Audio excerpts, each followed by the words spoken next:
you, because we've learned that former Trump advisor Steve Bannon is, quote, willing to testify before the committee, which is a curious use of that verb. In our last hour, I talked to Congressman Eric Swalwell on what it is that he expects. Take a listen.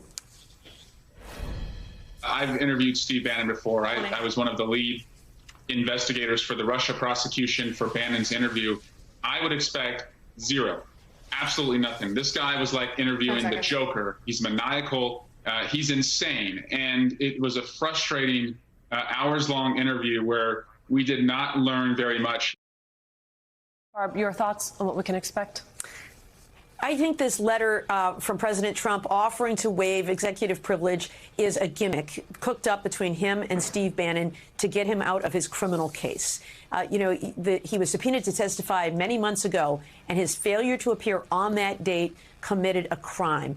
I think a defense will likely be to say, well, I could not have testified until Donald Trump waived the privilege, and he didn't do that until July.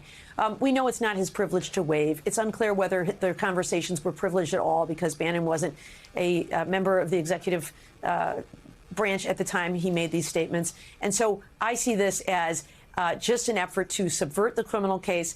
And he doesn't want to testify. He knows that he's calling the bluff. He knows that the committee at this point doesn't want him to testify either, because as Congressman Swalwell said there, he'll make a mockery of the whole thing. And so I think this is a gimmick to help Steve Bannon in his criminal case. Frank, the new documentary Unprecedented out today gives us a new glimpse outside the Capitol on January 6th. Take a listen. We're sick of the demons. We're sick of the liars. We're done. This is our country, our house.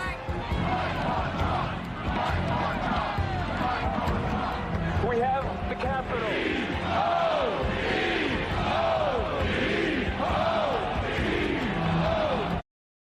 Listen, the piece there that I want to tease out, Frank, is this idea of this is our country. And to me, that says two things. One, a question sort of about how deeply these lies of a stolen election are ingrained in the mind of these Trump voters. And then, when we talk about sort of what I was talking about at the beginning of the show, with the fact that now all of this violence has become much more mainstream, and it very often is in response to other political stories, whether it is the rollback of LGBTQ rights, whether it is the rollback of Roe, that these folks are now showing up at demonstrations, at protests, to counter protests and to offer a violent element into what should be a very sort of fair and free way to express yourself. I mean, how much of it do you think is actually about the lie, and how much of it is about this bigger idea of this is our America and all of the things that are embedded in that sentiment?